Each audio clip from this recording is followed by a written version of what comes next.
सच ये है कि मैं बनना चाहता था डॉक्टर। मैंने जब देखा कि साइंस की फीस ज्यादा है, कॉमर्स की फीस कम है, तो मैंने अपना वो मूड वही मैसेज कर दिया। बहुत बड़े बड़े सुपरस्टार इस सच को एक्सेप्ट कर चुके हैं जब, तो मैं किस खेत की मूली हूँ। सो ड्रीम रोल या फिर ड्रीम पार्टनर? ये बड़ा मुश्किल सवाल है। Have you ever fallen in love with any of your co-stars?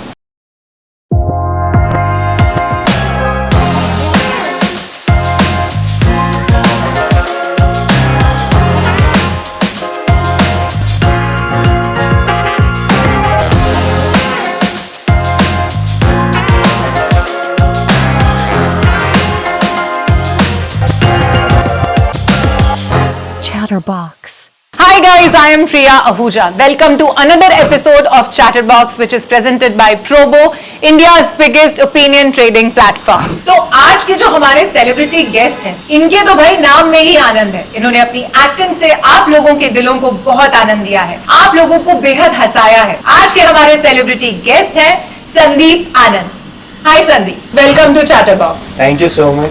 सबसे पहले ये बताइए कि आपने अपने करियर की शुरुआत कैसे की? ये जो एक्टिंग का कीड़ा है, ये आपको लगभग किस उम्र में काटा और लगा कि भाई एक्टर ही बनना है? लगा तब नहीं था कि एक्टर ही बनना है, बट कीड़ा काटा था क्योंकि मैं बहुत छोटा था। मुझे याद है हम 1997 में उज्जैन मध्य प्रदेश, जहाँ महाकालेश्वर है, वहाँ मैं, मेरी मम्मी, मेरे बड़ी सिस्टर और मेरा छोटा भाई, हम सब अपने नाना नानी के घर आए थे। 97 से वहाँ पे रहना शुरू किया था। और मेरी बड़ी सिस्टर जो है वो एक थिएटर ग्रुप के साथ इन्वॉल्व हुई थी और एक नाटक वो लोग कर रहे थे, रानी अवंतिका बाई। 97 की बात है। तो उनके 2 जुड़वा बच्चे थे, तो वो ट्विन काइंड ऑफ ऐसे बच्चे ढूंढ रहे थे। और मैं और मेरे छोटे भाई में Kuldeep, obviously you know well, so 2 साल का डिफरेंस है, but we almost look same because of the eyes and also features. तो हम दोनों वो रोल करने इवेंचुअली उस थिएटर के जगह पर पहुंचे। हमारे लिए तो मजेदार जगह हो गई थी, तो हमने वो बहुत मजा किया। और उसके बाद में फिर मेरी सिस्टर दूर हो गई, लेकिन मुझे इतना मजा आया कि फिर मैं लगातार थिएटर के उन्हीं ग्रुप्स के लोगों से जुड़ गया और फिर 97 से मैं हिस्सा बनता रहा प्लेस का। ओके, तो मुंबई आना कैसे हुआ? सच ये है कि मैं बनना चाहता था डॉक्टर, क्योंकि मेरी इंस्पिरेशन थी मेरे कजिन डॉक्टर अनुपम साहनी, जो इंडिया के काफ़ी रिनाउंड न्यूरो सर्जन्स हैं। तो उनको ही देख करके मैं बड़ा हुआ था। तो मेरा ये था कि मैं भी डॉक्टर बनूंगा। लेकिन जब मैं 10th क्लियर करके और 11 में जब सब्जेक्ट चूज करने के लिए स्कूल गया, उस वक्त हमारा इतना अच्छा फाइनेंशियल बैकग्राउंड नहीं था, because my mother was the only person who was taking care of 3 kids at that time. मैंने जब देखा कि साइंस की फीस ज्यादा है, कॉमर्स की फीस कम है, तो मैंने अपना वो मूड वही मैसेज कर दिया और मैं कॉमर्स का फॉर्म भर के स्कूल में आ गया। उस दिन मैं डिसाइड कर लिया था कि चलो अब डॉक्टर नहीं बनूंगा। दूसरी चीज मुझे आती थी वो थिएटर थी, तो थिएटर से लेकिन कोई अर्निंग होती नहीं है, वो सबको पता है। वो सारे जो थिएटर वाले लोग थे उन्होंने यही सजेस्ट किया कि यार तुम थिएटर करके तुम अपनी जिंदगी नहीं गुजार सकते हो, तो तुम्हें कुछ ना कुछ और करना पड़ेगा। तो फिर यही सजेशन मिला कि NSD एक मात्र विकल्प है कि आप वहाँ जाइए, वहाँ से आप सर्टिफिकेट लीजिए और फिर आप जाकर के वर्कशॉप कीजिए और फिर आपको उसके पैसे वहाँ से मिल जाएंगे, सर्वाइवल आपका हो जाएगा जिंदगी में। अब मैंने 19 साल की उम्र में ग्रेजुएशन खत्म कर दिया था, क्योंकि मैं जब 4 साल का था तो मेरा डायरेक्ट फर्स्ट में एडमिशन हुआ था। तो 19 साल की उम्र में जब मैं फर्स्ट अटेम्प्ट करने नेशनल स्कूल ऑफ ड्रामा पहुंचा, जहाँ पे सिर्फ 3 बार आप अटेम्प्ट कर सकते हो, मुझे ये कहा गया कि आप अभी बहुत छोटे हो, क्योंकि मैं 19 साल का था और मैं ग्रेजुएशन भी कर चुका था और जो उनकी रिक्वायरमेंट होती है नेशनल स्कूल ऑफ ड्रामा की, वो सारी उनके फॉर्म में जो 20 नाटक आपको किए होने चाहिए और बहुत सारी चीज़ें, कविताएं और बहुत सारी चीज़ें, वो सब मैं करके गया था 19 साल की उम्र में। तो उसमें मेरी कोई चूक नहीं थी, रिटर्न मेरा क्लियर था। बस ये वजह मुझे दी गई कि आप अभी छोटे हो। तो मैं भी बहुत बड़ बोला हूँ, तो मैंने भी वहाँ पे कहा कि फिर यहाँ पे ग्रेजुएशन की जगह मैच्योरिटी लिख देनी चाहिए फॉर्म में। खैर ऐसे झगड़े में बहुत करता रहा। तो उसके बाद में फिर मैं नेक्स्ट ईयर वापस गया। उस वक्त ये था कि 3 ही अटेम्प्ट आप दे सकते हैं और 3rd अटेम्प्ट वाले लोग उस साल बहुत ज्यादा थे। तो मैं 20 साल की उम्र में वो 2nd अटेम्प्ट भी क्लियर नहीं कर पाया। उसके बाद मेरा 3rd अटेम्प्ट का जब नेशनल ड्रामा लास्ट बचा हुआ था, तो ड्यूरिंग दैट ईयर घर से प्रेशर, 20 साल का हो गया था, ग्रेजुएशन कंप्लीट हो गया था, तो मैंने एक जॉब की, रियलाइज किया कि मुझे बिल्कुल मजा ही नहीं आ रहा उस जॉब में। और आप मानेंगे नहीं, मैं 3 से 4 महीने में ऑलमोस्ट मैनेजर की पोस्ट पे पहुंच चुका था और मैं 20 साल का था। और मेरी सैलरी 30,000 थी। मैंने वो सारे पैसे उठा के एक प्ले में लगा दिया और सबकी गालियाँ खाई अपने घर वालों की, और मैं भगाया गया घर से बुरी तरह। तो मैं फिर, मेरे कुछ दोस्त मुंबई रहते थे और मैं यहाँ आ गया 2006 एंड नवंबर। अब फिर मैं अपना स्ट्रगल करता रहा ड्यूरिंग, और ऑडिशंस देता रहा, और फिर मेरा एक शो के लिए सिलेक्शन हुआ जिसका नाम था सुनियार चिलमार। Yes, I know this. तो मैं आप सब लोगों को एक और बात बताना चाहती हूँ कि सुनियार चिलमार इनका पहला शो था, और इनके साथ उस शो में एक छोटा सा रोल मैंने भी किया था, जो I think Sandeep somehow recollect नहीं कर पाते, लेकिन मुझे काफी मेमोरीज हैं कि मैं वहां पर आई थी, मैंने आपके साथ एक्चुअली वो शो कहीं इंटरनेट पर भी है नहीं ना अवेलेबल, तो एक रिकॉल वैल्यू की मतलब now we know each other well, तो मुझे पता है वो सारी चीजें, ठीक है, मुझे दुल्ला दुल्ला याद भी आता है, बट वो आज पता नहीं, मैं, मेरा भी ये क्वेश्चन है कि वेयर इज सुनियार चिलमार, why it is not on internet? It is not there, या लेट्स आस्क देम। ओके, तो आपने मुझे आपके फैमिली रिएक्शंस तो बता दिए। अब मैं हमारे व्यूअर्स को एक बात बताना चाहती हूँ कि जो संदीप हैं, उनके भाई हैं कुलदीप आनंद, जो एक काफी फेमस कास्टिंग डायरेक्टर भी है। तो ये जो भाई का कास्टिंग डायरेक्टर होना है, ये आपको हेल्प किया या फिर आपके एक्टर होने ने उनके करियर को हेल्प किया? देखिए, सच तो यही है कि मैं पहले मुंबई आया और मेरा पहला शो आ चुका था और लोग मुझे पहचानने लगे थे। उसके बाद कुलदीप मुंबई आया और हम साथ में ही रहते थे, तो उसने अपनी मेहनत खुद की है और उसने आज जो मुकाम बनाया या जिस जगह पे भी वो है, उसके पीछे का सारा क्रेडिट उसी को जाता है। दूसरा ये कि हमारा एक दूसरे के काम से बहुत लेना देना होता नहीं। मैंने कुछ शॉर्ट फिल्म्स वगैरह बनाई हैं जिसमें कुलदीप जब एज कास्टिंग डायरेक्टर इन्वॉल्व होता है तो वो प्रोफेशनल फ्रंट पे होते हैं, बट हाँ, सजेशंस वगैरह अब एक फैमिली में तो होंगी चीज़ें, बट अदरवाइज ऐसा कभी कुछ हुआ नहीं। और सच कहूँ तो कोई रोल उसने मुझे आज तक ऑफर नहीं किया ना मैंने उसने मुझे कहीं कास्ट करके हमने कुछ काम किया। पर जब आपने कुलदीप को बुलाया अपनी शॉर्ट फिल्म्स के कास्टिंग के लिए, तो क्या आपने उसको पे किया था? नहीं, मैंने नहीं किया उसको पे, और लेकिन मैंने उसको प्रॉमिसेस किए कि प्रॉफिट में परसेंटेज दूंगा। अच्छा, तो दिया कि नहीं? अभी तो प्रॉफिट ही नहीं हुआ ना।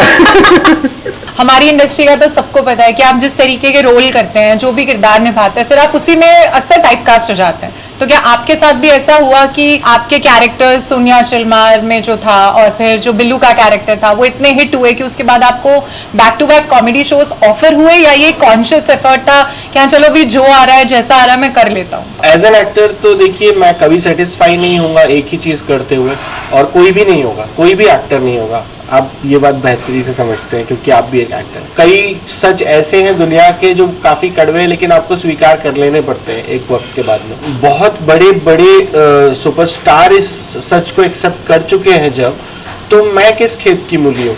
मैंने कॉमेडी में भी डिफरेंट टाइप ऑफ कॉमेडी करने का मुझे मिला, ऐसा मैं कहूँगा। मैंने माइथोलॉजिकल कॉमेडी की, बेताल और सियासन बत्तीसी, अगर आप देखें जो सब टीवी के लिए मैंने शो किया था उसमें बेताल का रोल था। मैंने स्लैपस्टिक किया, जो FIR out and out slapstick comedy. मैंने सुनियार चिलमार किया जो out and out slapstick comedy. फिर मैंने मे आई कमेंट मैडम किया जो अपने आप में एक डिफरेंट जॉनरा है। उसके बाद में प्रोफेसर पांडे के 5 परिवार जो अपने आप में एक अलग ही जॉनरा। तो मुझे कॉमेडी में बहुत वर्सेटैलिटी के शोज मिले, कैरेक्टर्स मिले। अगर अब ऑडियंस चाहती है कि मुझे किसी डिफरेंट शेड में देखना है तो फिर उनकी चॉइस है, क्योंकि उन्होंने ही मुझे यहाँ पहुँचा दिया है। तो ओके, तो फिर ये एक लंबा सा ब्रेक क्यों आया? ये जो आपने लगभग 2 साल का ब्रेक लिया, so was it to break your image या फिर आपके कोई पर्सनल रीजंस थे? ऐसे कोई ब्रेक प्लान नहीं था। हुआ ये कि 2012 में मेरी मैरिज हुई थी और मैं उस वक्त FIR का शूट करता था, और उसके बाद में 2017 में मैं अपनी एक्स वाइफ कहूँगा उनसे सेपरेट हो गया। एक्चुअली क्योंकि मुझे समझ आ गया था कि ये वर्कआउट होने वाली है नहीं चीज़ें। वो कुछ चीज़ें बहुत हद लेवल पे बिगड़ चुकी थी और मैं उसको उस इशारे में ही समझ गया था कि अब ये रहीमन धागा प्रेम का मत तोड़ो चटकाए, टूटे से फिर ना जुड़े, जुड़े गांठ पड़ जाए, हो जाएगा, तो इसको छोड़ देना बहुत अच्छा है। उस दौरान 5-6 महीने का ब्रेक लेना चाहता जिस वक्त मेरी डिमांड बहुत थी टीवी में। तो उससे मुझे काफ़ी परेशानियां हुई उस डिसीज़न की वजह से, बट मुझे बहुत कुछ सीखने को मिला। मेरी फिल्म को, पहली शॉर्ट फिल्म को 5 अवार्ड मिले, best director, best debut director, best short film, best actor, best story, दूसरी शॉर्ट फिल्म को हाल ही में नॉर्थ ईस्ट इंडिया फेस्टिवल में बेस्ट स्टोरी रनर अप का अवार्ड मिला है। तो ये एक अलग दिशा मुझे मिल गई, प्लस एक अपनी ही चीज़ें बनाने का मुझे साहस आया, तो मैंने अपना सारा फोकस इस चीज़ पर लगा दिया। तो बहुत, वरना मैं सच बताऊं कि वो जो मैं 17 वाला जो था वो उससे निकल पाना इतना आसान नहीं होता है। वो चीज़ें बहुत अलग होती हैं। वो जातन लागे सोचन जाने पीर पराई वाला हिसाब किताब है, तो उसमें बोल के कोई फ़ायदा नहीं है। 2022 में ऑफिशियली मुझे सर्टिफिकेट भी मिल गया कोर्ट से, तो I am officially divorced and single yes. Happy single happy single, working, doing good on career front, making people laugh, smile and getting their blessing. That's all.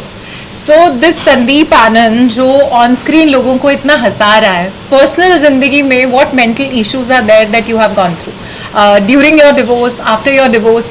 क्योंकि अक्सर डिवोर्स केसेस में या फिर जब भी लड़ाइयाँ होती हैं हस्बैंड वाइफ की, being a lady I am saying this कि कहीं ना कहीं औरत का पलड़ा थोड़ा भारी ही माना जाता है जब इमोशंस पर बात आती है। हम लोग बहुत खुलकर अपने इमोशंस के बारे में बात कर लेते हैं, हम लोग बहुत खुलकर अपनी मेंटल हेल्थ के बारे में बात कर लेते हैं। इनफैक्ट आजकल मेंटल हेल्थ को लेकर इतनी ज़्यादा अवेयरनेस है, but if you see Sandeep, usually women are talking about it. So as a man you have felt कि वो इमोशनल सपोर्ट की कहीं ना कहीं कमी थी, लगा कि यार मैं भी उतना ही टूटा हूँ जितना दुख उस तरफ हुआ है। डिवोर्स और सेपरेशन के पीछे का मेजर रीज़न जो था, मैं बताना चाहूँ, मेरा कभी कोई झगड़ा नहीं हुआ, कोई वर्बल आर्ग्यूमेंट तक नहीं हुआ।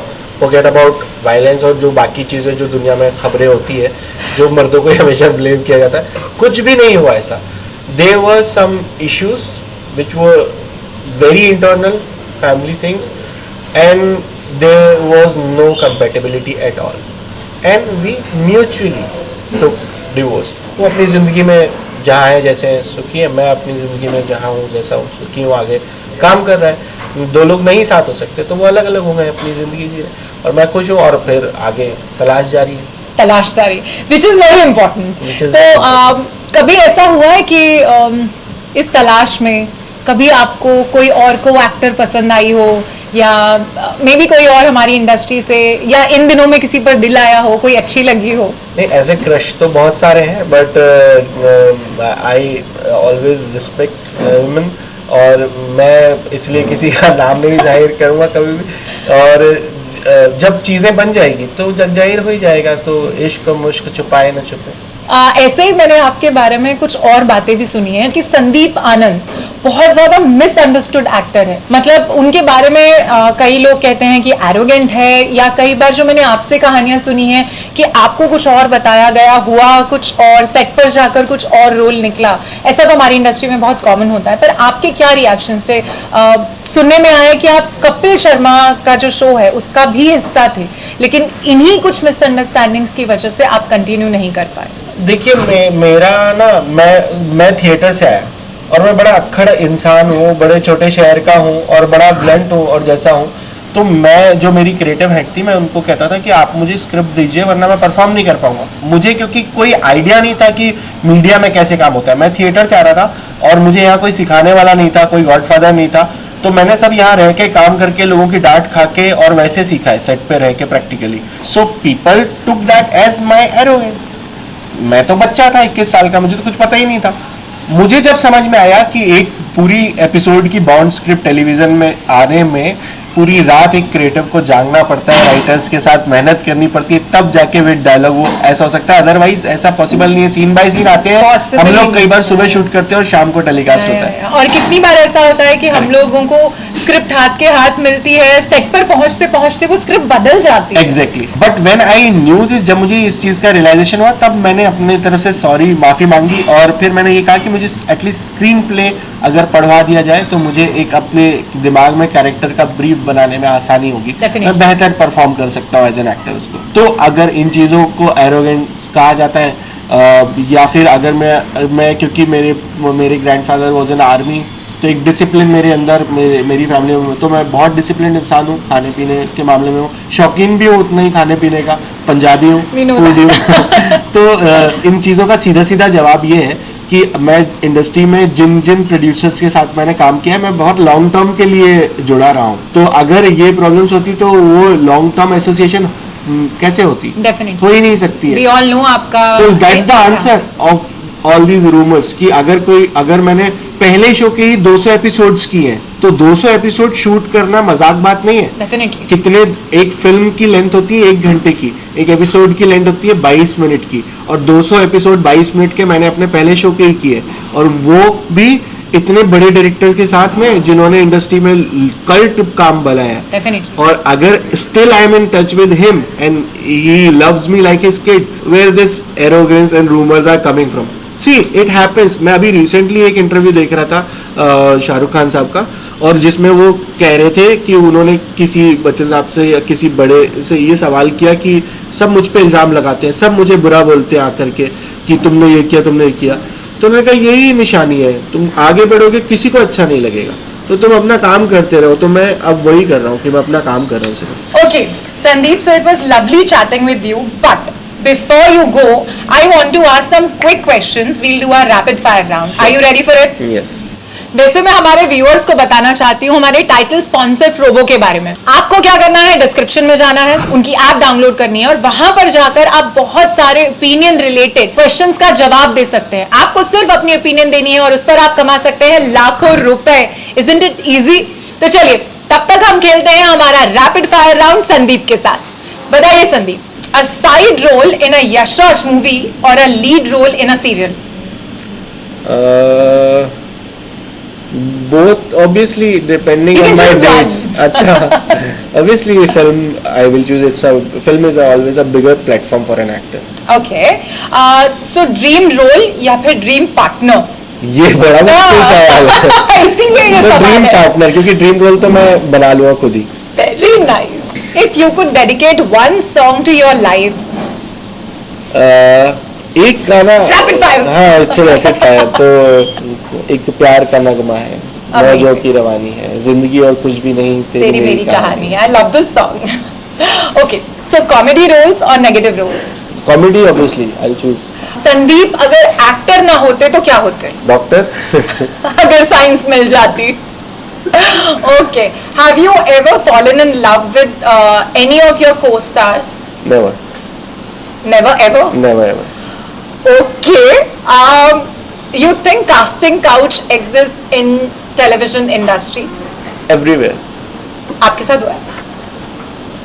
Tried but Failed. इतना गट्स नहीं है। Okay. Would you ever lie to get a role? I will You will. I will. Okay.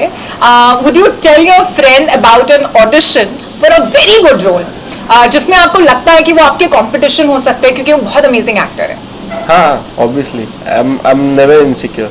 In fact मुझे लगता है अच्छे एक्टर्स को काम मिलना चाहिए ना, जो जो डिजर्व करते हैं। लाइक रियली हमारी इंडस्ट्री में तो ऐसा होता है कि लोग ऑडिशन देकर आ जाते हैं, सिलेक्ट हो जाते हैं, कॉन्ट्रैक्ट साइन कर लेते हैं और अपने घर वालों को भी नहीं बताते। ऐसे मत करिए, मतलब वरना वो इंस्टिंक्ट हो जाएंगे अच्छे एक्टर्स ना, विलुप्त हो जाएंगे। तो उनको आने दीजिए और फिर उनसे compete कीजिए, उनसे सीखिए और आगे अच्छा काम कीजिए खुद भी। और अच्छे एक्टर नहीं होंगे तो हम कैसे अच्छा परफॉर्म करेंगे?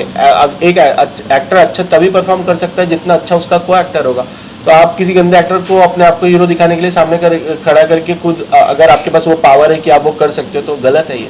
आप अपना ही नुकसान कर रहे हो करके। So you purely believe in healthy competition and promoting other co-actors as well. Yes, and I have a dream of working with all the world's best actors. कि मैं सबके साथ, मैं जिम कैरी के साथ काम कर रहा हूँ, मेरा ड्रीम है कि मैं साथ में स्क्रीन शेयर कर रहा हूँ, या और अल पचिनो के साथ, ये सब ड्रीम है मेरा।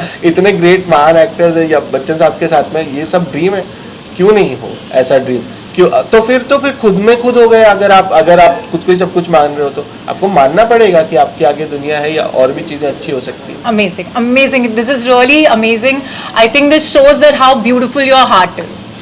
Because जितना मैं इंडस्ट्री में रही हूँ, हमने लगभग अपनी जर्नी, लाइक आपने बताया 2006 में आए थे, मैं भी 2006 में आई थी। तो इस जर्नी के दौरान मैंने जो सीखा है और जो देखा है, लोग किसी से कुछ शेयर नहीं करना चाहते हैं, but this is really amazing कि आप इतना बड़ा दिल रखते हैं इस इंडस्ट्री में और सबको उतना ही सम्मान देना चाहते सी हैं। मैं तो चाहता हूँ ये डर भी खत्म हो जाए जो हर राइटर और आर्टिस्ट के अंदर होता है कि मेरा सब्जेक्ट चुरा लिया जाएगा या चोरी हो जाएगी। हम एक आर्ट की फील्ड में, एंटरटेनमेंट में हम वैसे काम करें ना खुल के, और फ्रीडम में ही आर्ट क्रिएट होता है, ऐसे चीज़ों में तो आर्ट क्रिएट भी नहीं होगा। तो अगर हम यही सब सोचते रहेंगे कि मैं लिखूंगा तो किसी को मैंने बता दिया तो ये चुरा लेगा, तो ऐसे कैसे हम आर्ट बना पाएंगे? तो हम कचरा ही इकट्ठा करते रहेंगे और कचरा ही बांटते रहेंगे। तो मेरी तो यही राय है कि ये गंदगी ना करें। आपको पता है कोई चीज चोरी कहलाती तो वो बुरी चीज है, तो वो करो ही मत। एग्जैक्टली। सो संदीप, आपसे बात करके ना बहुत मजा आया। जो आपकी क्वालिटीज हैं, जो आपका किरदार है रियल लाइफ में, वो बहुत ही अमेजिंग है। जो आपका ऑरा है, लाइक यू नो, ये जो सच्चाई भरी बातें हैं जो आपने यहाँ पर कही, वो बहुत कम को एक्टर्स के साथ मैंने सुनी है आजकल के लोगों में। जितनी इनसिक्योरिटी भरी हुई है वो मैं आप में बिल्कुल नहीं देख रही हूँ। मेरा आखिरी सवाल आपसे सिर्फ यही होगा, it's not a rapid fire. हमारा जो सोशल मीडिया है, इसमें आजकल सब लोग बहुत ज्यादा एक्टिव है। Why Sandeep Anand is not that active on social media? क्या आपको आपके जो रियल लाइफ का किरदार है, आप उससे मैचअप नहीं कर पाते हैं, वो चीज जो आजकल सोशल मीडिया पर चल रही है? मुझे फेम बहुत बचपन में मिल गया था। मतलब मैं जब 12-13 साल का था तो मैंने जो थिएटर में किए प्लेज वगैरह किए, मुझे बहुत अप्रिसिएशन मिला उनके लिए।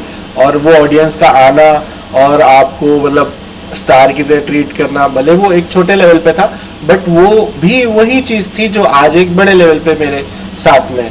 तो वो मुझे जब मिल गया तो मुझे उस एक बोलते हैं ना कि घर की मुर्गी दाल बराबर, आप वो कह लें, जो मेरे साथ ब्लेसिंग इन डिस्गाइज हो गया, ये कह सकते हैं। तो उस फेम का जो गंद मचता है ना दिमाग में, वो मेरे मचा नहीं बचपन से।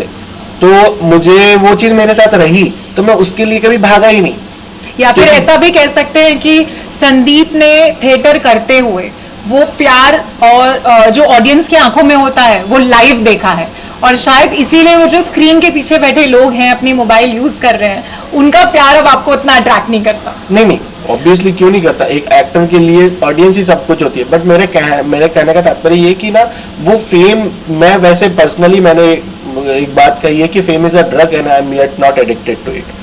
अमेजिंग। और वो बहुत ऐसी चीज है कि आपको पागल कर देती है, सच में पागल कर देती है। आप नहीं संभाल पाते चीजें, आप लोगों से गलत बर्ताव करते हो, बातें करते हो, होता है। तो एक तो वो है कि सोशल मीडिया से फेम लेने का मेरा कोई इंटेंशन नहीं है। और भी जैसे अभी बहुत सारे आए थे ना बीच में, यूट्यूब पे लोग वीडियोस बना रहे हैं, मुझे बहुत लोग सजेस्ट करते थे आप भी बनाइए, रील्स बनाइए, ये मुझे लगता है एज एन एक्टर मेरा वो काम नहीं है। वो पीआर और इनका काम है, वो मेरा शूट करते रहे और बनाते रहे, अगर उनको करना है। मेरे से वो मेहनत होगी नहीं, मेरा वो काम ही नहीं है, मुझे नहीं आता वो। But it is very important आज की युग में सोशल मीडिया। तो वही मैं कह रहा हूँ, वो काम पीआर का है, वो करेंगे, वो मेरे से तब भी नहीं होगा। और दूसरा रीज़न है, I am scared of AI. तो मैं इसलिए भी बहुत ज़्यादा मतलब अपने आप को ऐसे नहीं इंटरनेट पर थ्रो करता हूँ कि कोई भी उसका गलत इस्तेमाल कर ले, क्योंकि पता नहीं, you never know the future. AI तो बड़ी डेंजरस भी है, हाँ, और बड़ी काम की भी चीज़ है। मतलब technology comes with both the things ना, अच्छी और बुरी चीज़ें। तो उसके क्या इम्पैक्ट होने वाले हैं, we all are unaware of it अभी की सिचुएशन में। तो संदीप, बहुत मजा आया आपसे बातें करके। और इनफैक्ट मुझे ऐसा लग रहा है कि 17-18 साल के बाद हम वापस से एक बार स्क्रीन शेयर कर रहे हैं। So it was amazing. And I'm sure ये वाली मेमोरी तो आपको नहीं जाने वाली है। ये जानी भी नहीं चाहिए। Great. तो Sandeep, before you go, we would like to give you a small token of appreciation and love from our side, from our title sponsor Probo. Here it is for you. Thank you. I hope you love it. I hope you enjoy the gift. And thank you so much once again for coming on our show, Chatterbox. Thank you so much for having me. Thank you, Sandeep. Thank you so much for asking such nice questions. Sandeep आनंद के साथ बात करके मुझे तो बहुत आनंद आया, and I am sure आपको भी एपिसोड देखकर बहुत आनंद आया होगा। अब जानने वाली बात ये होगी कि क्या 2024 में संदीप आनंद अपने ये कॉमेडी एक्टर होने की इमेज ब्रेक कर पाएंगे या नहीं? तो जाइए प्रोबो ऐप पर और इस सवाल का जवाब दीजिए। और सिर्फ इसका ही क्यों, ऐसे बहुत सारे चटपटे सवालों का जवाब आप दे सकते हैं प्रोबो ऐप पर और कमा सकते हैं लाखों। और आपको इतना ही नहीं करना है, आपको इस वीडियो को लाइक करना है, हमारे चैनल को सब्सक्राइब करना है और नीचे जाकर कमेंट बॉक्स में बताना है कि आपको आज का एपिसोड देखकर कितना आनंद आया। देखते रहिए chatterbox. There was a casting coordinator and I was sitting in the queue and I was waiting. There he insisted me कि why you are not auditioning, you look decent enough, and I was like I'm not even prepared. तो somewhere मुझे लगा ठीक है, मैंने वो छोटा सा prepare किया monologue and मैंने वो audition दिया and I cleared. क्योंकि जिस फ्रेंड का रोल आपने खा लिया तो अभी तक आप उसके फ्रेंड हैं कि नहीं? Knowing all the languages or reading people's mind. Okay, this is not going to be a rapid fire. I have to think so much.